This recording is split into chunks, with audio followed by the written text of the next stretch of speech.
But when the US does, quote unquote, defensive gain-of-function directed evolution research, it's not bioweapons. This was the narrative from the mainstream media. In 2005, the Washington Post admits that anti-plague research results in the production of highly lethal pathogens, aka bioweapons. Well, it seems they changed their tune in 2022. So that part's true as well. This is just objective analysis or empirical observation of a narrative from the left that has changed. And it's also true to identify that the narrative from the left, when they engage in any kind of gain-of-function research or directed evolution, this is what we heard from them after the Project Veritas video dropped, where that guy from Pfizer said that Pfizer was exploring doing directed evolution with monkeys and COVID-19. The defense the left gives is that, oh, we do this to keep people safe. We do this not because we're developing something to be levied as a weapon against, a bioweapon against people, but because we're doing this in case our enemies develop this so that we can more quickly protect people with either a drug, some kind of therapeutic, or a vaccine. So he's identifying properly that this is the evolution of the narrative. That's true. Back to the thread. The US, he says, led by Obama, passed the Nunn-Lugar Cooperative Threat Reduction Act of 2005. The US took over former Soviet labs and facilities, supposedly to destroy stockpiles of nuclear, chemical, and biological weapons in Ukraine. That is all true. That is fact. He goes on to say, Obama opened the floodgates for the deep state, created biological weapons programs with the Ukrainian government, and established connections for US oligarchs to build biolab companies in the lawless land of Ukraine. Companies like Biden's Metabiota. Okay, whoa.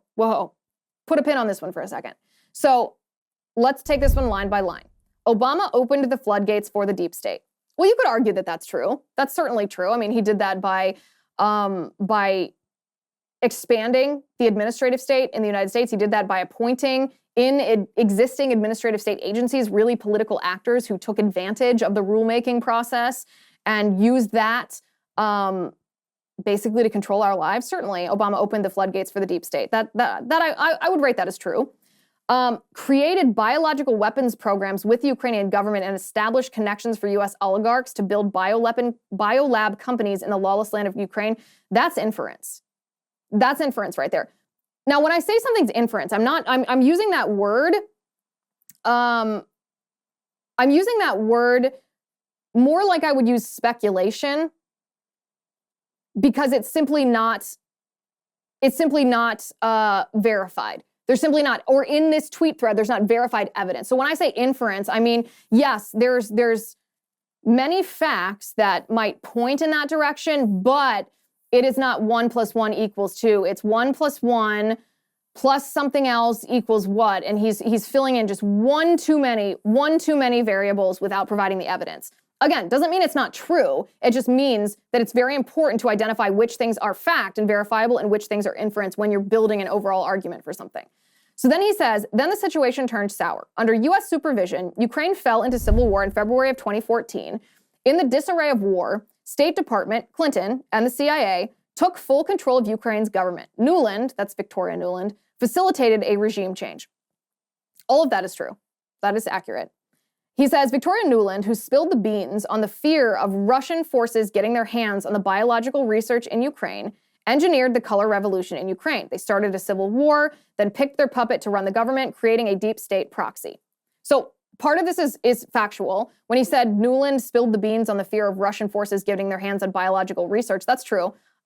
She testified, in fact, in the Senate, I believe, questioned by Marco Rubio, and she admitted that yes, U.S. fears the Russian forces getting their hands on this bioweapons research, biological research, which we know means bioweapons. Then she says, War Clandestine, not he says, now with complete control of the Ukrainian government, then the Bidens began their dirty work. Biden visited Ukraine 13 plus times, securing U.S. funding for Ukrainian oligarchs. Then used his power to fire a state prosecutor who figured out Biden's kickback laundering scheme. All of that is true. We've played that video right there a million times on the show, showing Biden threatening the prosecutor in Ukraine who was going to investigate Hunter Biden. We know Hunter Biden has zero experience in the energy industry, and yet He was paid a ton of money to sit on the board of Burisma, and that's not the only one. Of course, the Bidens were corruptly profiting from Ukraine. That's true.